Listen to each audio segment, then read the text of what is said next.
Bienvenidos a Fox Noticias, les informa Andrea Linares. Empezamos en México, en el estado de Sinaloa, donde el gobernador progresista Rubén Rocha Moya ya no está en el cargo gracias al presidente Donald Trump, al menos por ahora.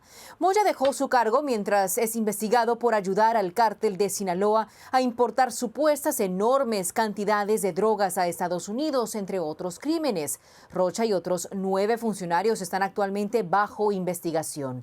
Según abogados estadounidenses, este grupo aceptó votos y sobornos para encubrir crímenes del cártel. Lo triste es que algunos mexicanos dicen que estas acusaciones son de conocimiento público en su país.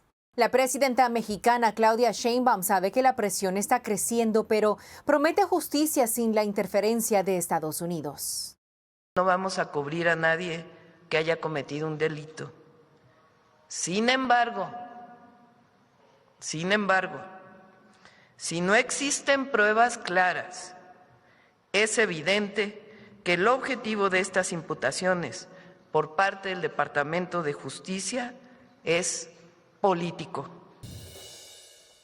La senadora de Sinaloa, Paloma Sánchez Ramos, me acompaña para opinar al respecto. Senadora, bienvenida. Y antes que nada, un día especial. Quisiera felicitarla porque hace poco ya nació su bebé. Espero que se encuentres todos bien en casita. Muchas gracias, Andrea, y te agradezco muchísimo la felicitación. Aquí está Mateo, muy bien, todos muy bien, y sobre todo dándole seguimiento a este caso tan desafortunado para Sinaloa con el gobernador Rocha Moya. Claro que sí, usted luce radiante. A ver, ¿hasta qué punto este caso marca un precedente en la estrategia de Estados Unidos de ir más allá de los capos y ahora apuntar a figuras políticas? Pues mira, la verdad es que si no venía la denuncia como lo hicieron en Estados Unidos, yo creo que en México nunca se hubiera presentado algo como lo están presentando. Evidentemente sabemos que desde el gobierno federal son cómplices del gobernador Rocha Moya, tienen miedo de todo lo que Rocha Moya puede hablar. Tenemos más de 600 días pidiendo justicia, pidiendo por esta narcoguerra que vivimos en el estado de Sinaloa y no había pasado absolutamente nada. Incluso veías declaraciones desde la presidenta hasta el gobernador donde decían que en Sinaloa no pasaba nada, cuando todos sabemos que hay 2.659 homicidios, 3.697 personas desaparecidas, entre ellas niñas, niños, adolescentes, pérdidas económicas. Y nosotros, lamentablemente, aquí en México no iban a hacer nada.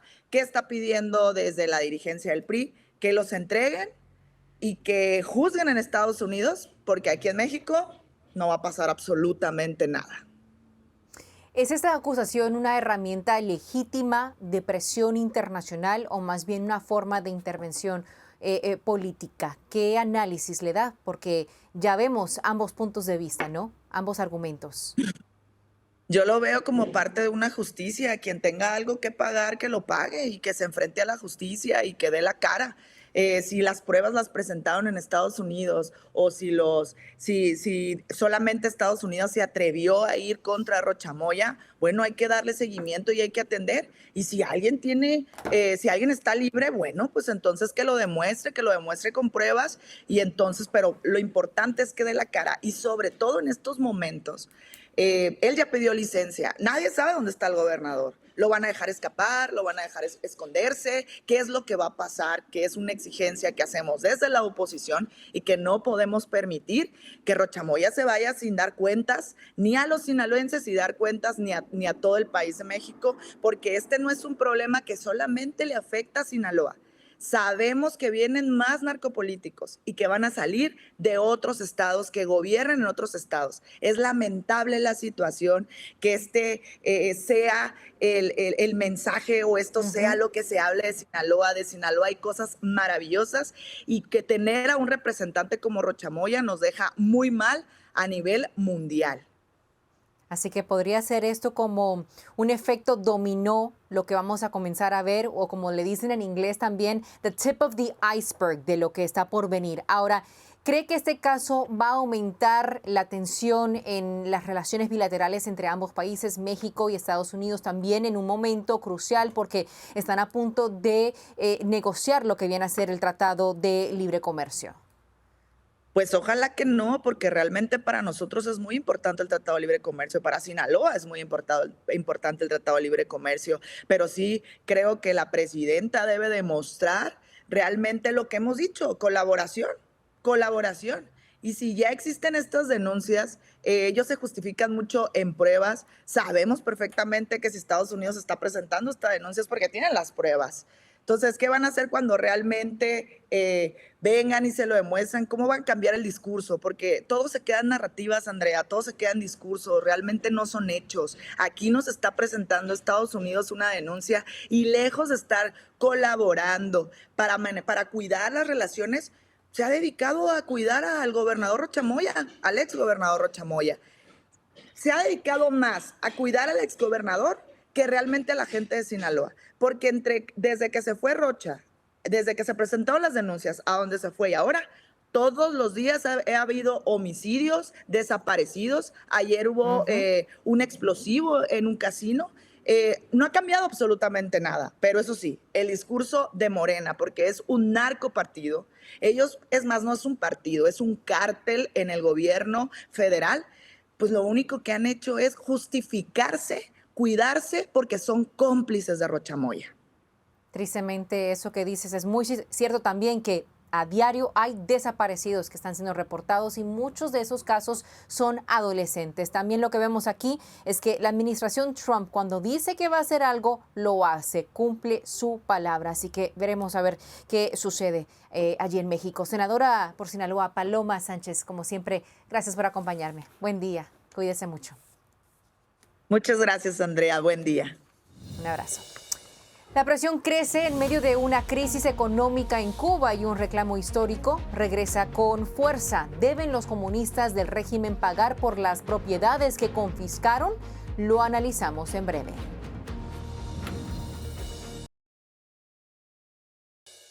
He comes from originally a place called Cuba, which we will be taking over almost immediately.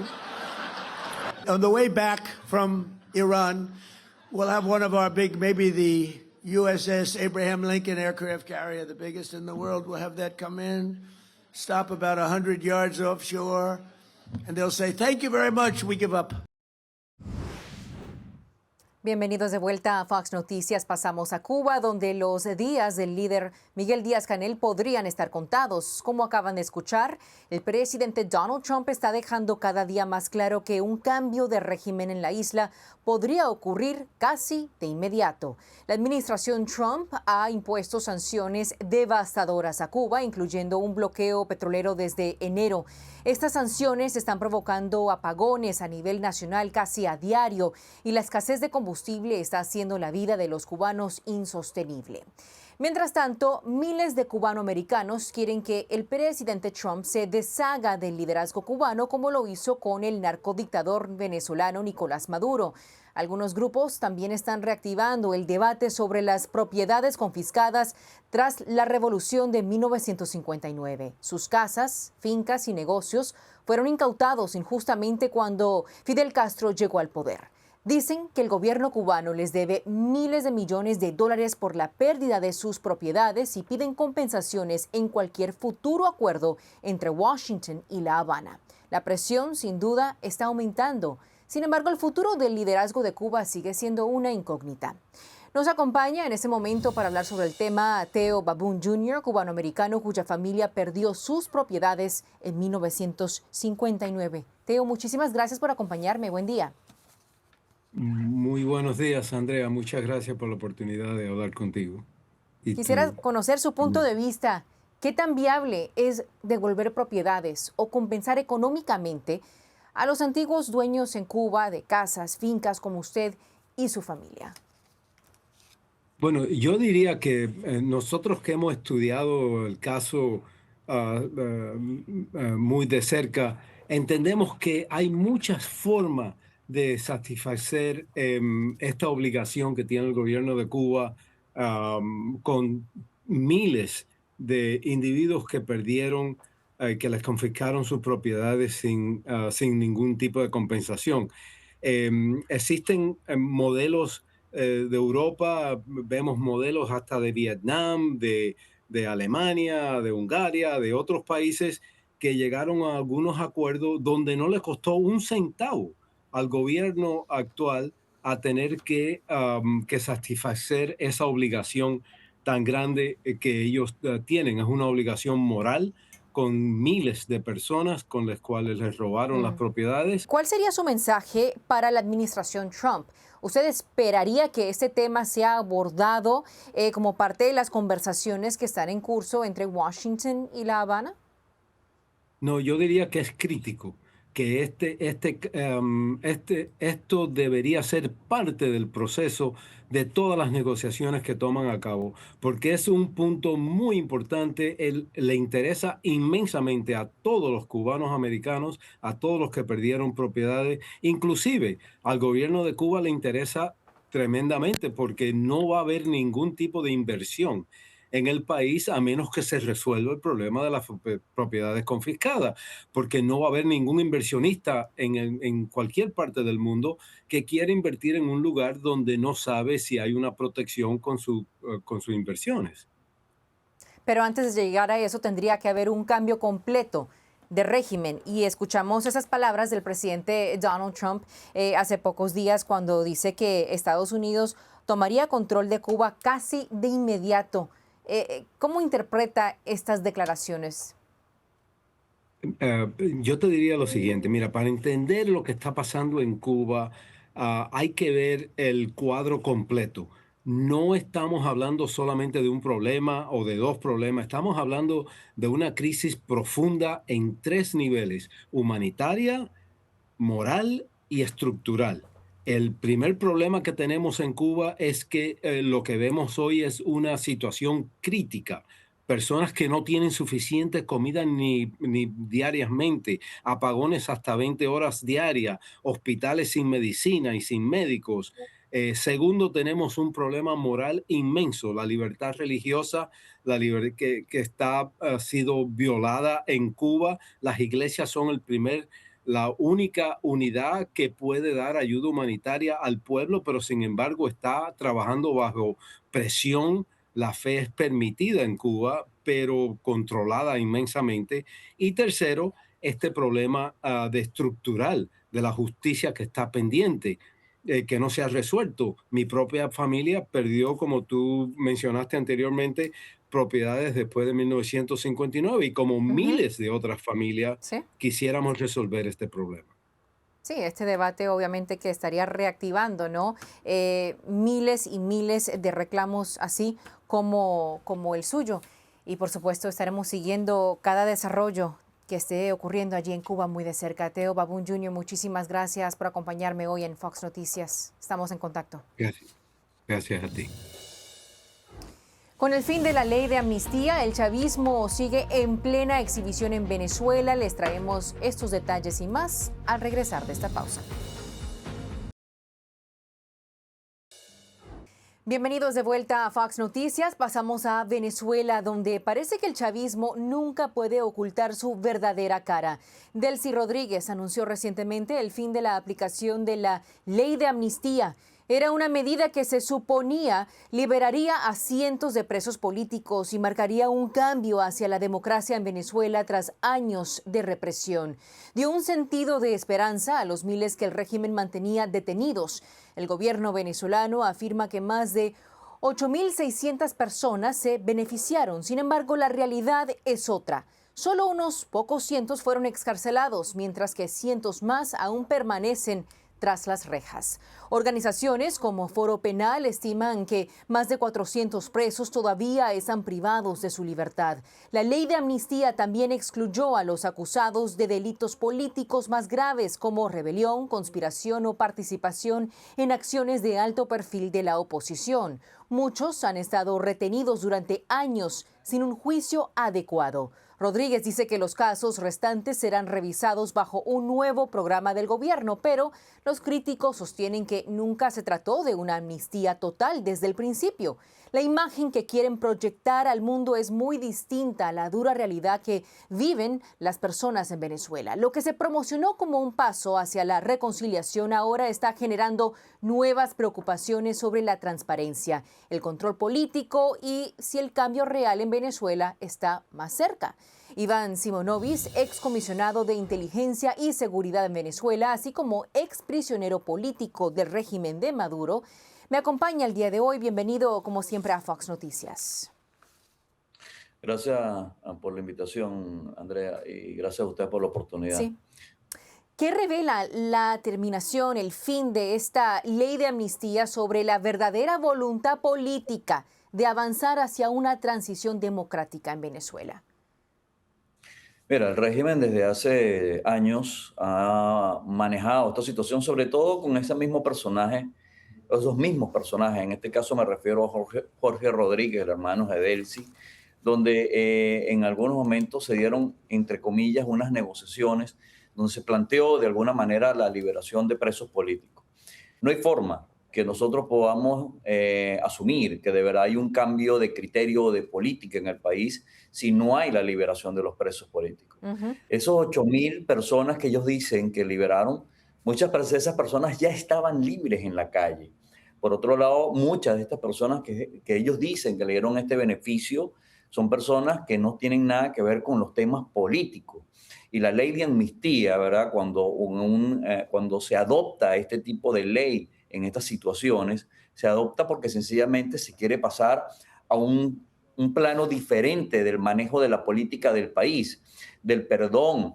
Ahí tienes tú, ahí Erasmo Bolívar, Luis Molina Cerrada, Héctor Robaín. Son 3 presos políticos que tienen 23 años. Eran uno de los presos que estaban conmigo. Y ninguno de ellos fue beneficiado. Y como ellos, no menos de 500 presos más. Así que esto no ha sido más que una nueva manipulación del régimen, una nueva manejo de querer, de hacer querer ver al mundo que ellos quieren cambiar o que están cambiando, pero en la práctica están siendo exactamente lo mismo, ¿no? Entonces diría que este tipo de medidas que realmente son selectivas, ¿no? Lo único que hacen es reforzar esa desconfianza entre el pueblo venezolano, también en el exilio, y cualquier proceso de reforma futura, es decir, aprueban algo, a los 2 meses lo desmantelan, ya no tienen confianza en que realmente estamos más cerca de un cambio real. Mira, Andrea, la única forma que el país cambie es que existan unas elecciones y se nombren nuevas autoridades, desde las presidenciales como todas las autoridades de gobierno. De resto, el régimen sigue siendo exactamente lo mismo, son las mismas personas. Sacaron a Vladimir Padrino de ministro de la Defensa y lo ponen ministro de Tierras. Y así sucesivamente, esos quitan uno y ponen otro y todo es el juego de la silla. Se intercambian las sillas, los ministerios, pero siguen siendo exactamente lo mismo. No hay forma que exista algún tipo de seguridad jurídica o seguridad para las empresas o inversionistas extranjeros en Venezuela hasta que no exista un cambio de verdad de gobierno y que cambie a un nuevo Estado, a una democracia que no existe. De resto, pues vamos a seguir viendo esto que estamos viendo, manipulaciones y mentiras de parte del régimen de Hugo Chávez, Nicolás Maduro y ahora Delcy Rodríguez. Absolutamente. Ahora pasando a otro punto, Hugo El Pollo Carvajal Barrios, quien durante años fue ese hombre detrás de los secretos militares del chavismo, tenemos entendido envió una carta al gobierno Trump para volverse, digamos, testigo estrella contra Nicolás Maduro en el juicio. ¿Crees que esto llegue a suceder y cuán significativo llegaría a ser durante este proceso judicial? Bueno, yo lo primero que tendría que decirte es que yo no tengo la menor duda que Hugo Carvajal hace rato está aportando información suficiente para los organismos de investigaciones, de inteligencia y los órganos jurisdiccionales, entiéndase fiscalía y tribunales, las cortes, por su caso. Él, por la edad que tiene y en los casos que está enfrentando, porque él es el padre de la inteligencia y de la contrainteligencia en Venezuela. De la persecución y de la represión con Hugo Chávez. Es decir, él acumula no solamente una gran cantidad de información, sino una carga de responsabilidad muy grande. Y obviamente lo hace cómplice de todas las operaciones que se iniciaron en el gobierno de Hugo Chávez y que continuaron con Maduro, en todo este plan de desestabilización regional, incluyendo a los Estados Unidos. Entonces, bueno, yo asumo que él como como cualquier persona, pues sabe que la única manera, que la única forma que pudiera lograr una reducción significativa de su condena Ujú, es aportando cooperando. información. Es Ujú. por ello, ¿verdad?, que ha hecho pública esta carta y que está desesperadamente tratando de hablarle a Trump sobre los aportes que él puede dar de las actividades ilegales de Venezuela. Estaremos siguiendo muy de cerca este proceso y el mensaje está muy claro. Elecciones libres y transparentes lo más pronto posible en Venezuela. Iván Simonovic, como siempre, muchísimas gracias por su tiempo. Saludos. Gracias a ustedes por la oportunidad. Y ahora regresamos con más de Fox Noticias.